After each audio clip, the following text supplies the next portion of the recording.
안녕하세요. 혹시 2000년도 더 된 편지 한 통에 역사상 가장 골치 아픈 정치적 명령이 담겨 있다는 거 아세요? 오늘 바로 그 편지 속으로 들어가서 이 엄청난 역설을 한번 파헤쳐보려고 합니다. 자, 로마서 13장 1절. 각 사람은 위에 있는 권세들에게 복종하라. 와, 이거 굉장히 단호하고 어떻게 보면 아주 단순한 명령처럼 들리죠. 그런데 말이죠.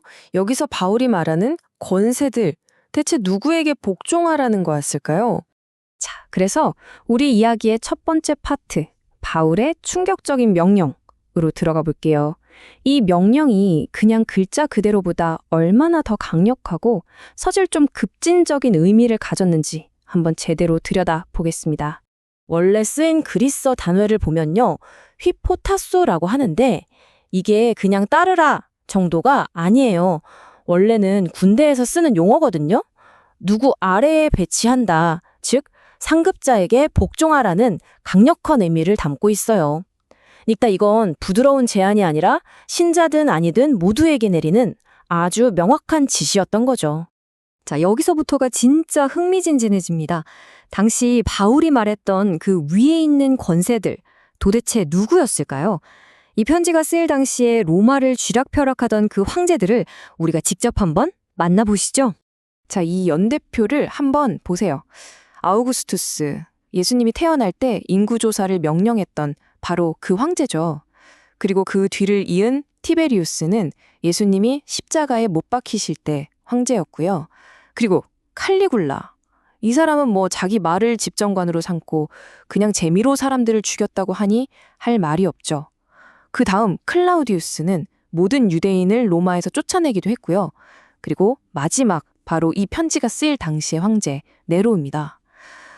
와, 자기 어머니랑 아내를 죽이고 나중엔 로마에 큰 불이 나니까 그 책임을 기독교인들한테 뒤집어 씌워서 엄청난 박해를 시작한 인물이에요. 자, 이제 정말 심각한 질문이 생기죠.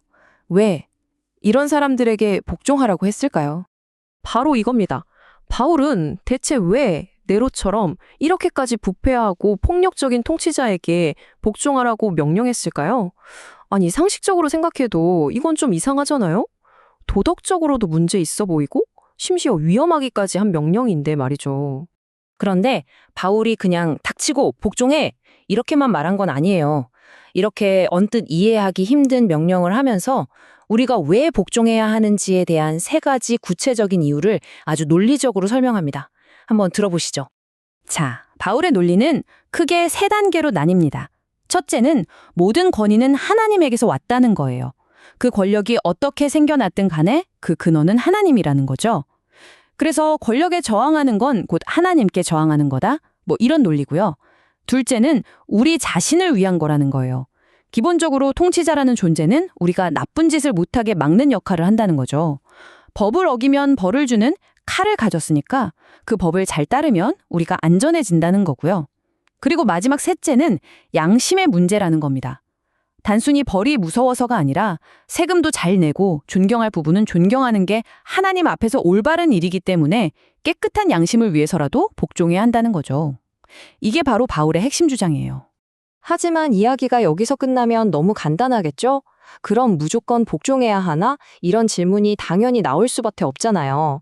성경 자체를 봐도 그리고 역사를 돌아봐도 이 명령에는 아주 중요한 한계점이 있다는 걸 알 수 있습니다. 자, 바로 이 결정적인 질문입니다. 만약에 정부가 우리에게 악한 일을 하라고, 나쁜 짓을 하라고 명령한다면 그때는 어떻게 해야 할까요? 이 구절을 잘못 해석하면 얼마나 끔찍한 일이 벌어질 수 있는지 보여주는 정말 소름 돋는 역사적 사례가 있습니다. 바로 아돌프 히틀러가 로마서 13장을 이용해서 독일 교회가 나치 정권에 무조건적으로 복종해야 한다고 주장했던 일이죠. 그 결과는 우리 모두가 잘 알고 있고요. 사실 이렇게 부당한 권위에 저항했던 사례는 성경 안에서도 쉽게 찾아볼 수 있어요. 이집트의 파라오가 갓 태어난 남자아기들을 다 죽이라고 했을 때 히브리 산파들은 그 명령을 거역했죠. 또 사도 베드로랑 요한도 예수님에 대해 더 이상 말하지 말라는 최고모의회의 명령을 따르지 않았습니다. 그들이 내세운 이유는 아주 단순하면서도 강력했습니다. 바로 이겁니다. 사도행전 5장 29절. 사람보다 하나님께 순종하는 것이 마땅하니라. 이야, 이 한 문장이 모든 걸 정리해 주죠. 국가의 법 위에 우리가 따라야 할 더 높은 차원의 법이 있다는 겁니다. 자, 그럼 이제 결론으로 가보겠습니다. 복종하라라는 명령과 하나님께 순종하라는 원칙, 이 두 가지가 충돌하는 것처럼 보이는데 이걸 어떻게 이해해야 할까요? 바울의 논리를 따라가다 보면 이중국적이라는 개념에 도달하게 됩니다. 바로 이 두 가지 충성심 사이의 균형이에요. 한쪽에는 지상의 통치자에 대한 복종이 있죠. 이건 사회 질서를 유지하기 위한 거고요. 통치자들은 그저 일시적인 도구일 뿐입니다. 가이사의 것은 가이사에게 라는 말처럼요. 하지만 다른 한쪽에는 하나님 나라에 대한 절대적인 충성이 있습니다. 이건 영원하고 궁극적인 권위에 대한 것이고 진정한 선과 악의 기준이 되죠. 바로 사람보다 하나님께 순종해야 한다는 원칙입니다. 그러니까 우리는 이 땅의 시민이면서 동시에 하늘나라의 시민이라는 거죠. 평소에는 이 땅의 법을 잘 따르지만 두 시민권이 충돌할 때는 당연히 더 높은 충성을 따라야 한다는 결론이 나옵니다. 그리고 실제로 이런 더 높은 충성을 선택했던 위대한 사람들이 있습니다. 독일의 디트리히 보네퍼 목사님은 나치에 저항하다가 결국 히틀러 암살 계획에 가담했다는 죄목으로 처형당했죠. 또 일본의 외교관이었던 시기하라 주윤에는 2차 세계대전 당시에 정부의 명령을 어기고 수천 명의 유대인들을 구했습니다. 국가의 명령보다 더 높은 인간의 생명을 구해야 한다는 도덕적 법을 따른 겁니다. 결론적으로 바울이 원했던 건 폭군에게 힘을 실어주려는 게 아니었어요. 오히려 그 반대였죠. 혼란스러운 세상 속에서 기독교 공동체가 살아남고 더 위대한 사명을 감당할 수 있도록 질서를 강조했던 겁니다. 네로의 로마 제국을 포함해서 이 땅의 모든 제국은 결국 사라진다는 걸 그는 알고 있었으니까요. 참 아이러니한 건 그렇게 국가에 복종하라고 가르쳤던 바울 자신과 베드로 역시 결국 그 로마 제국에 의해 처형당했다는 사실입니다. 자, 그래서 마지막으로 이 질문을 여러분께 던지며 마무리하고 싶습니다. 선한 시민이 되기 위해서 때로는 선한 사람으로서 아니오라고 말해야 하는 순간은 과연 언제일까요? 오늘 우리가 함께 살펴본 이 내용이 지금 이 시대를 살아가는 우리에게 어떤 의미가 있는지 한번 깊이 생각해 보시면 좋겠습니다.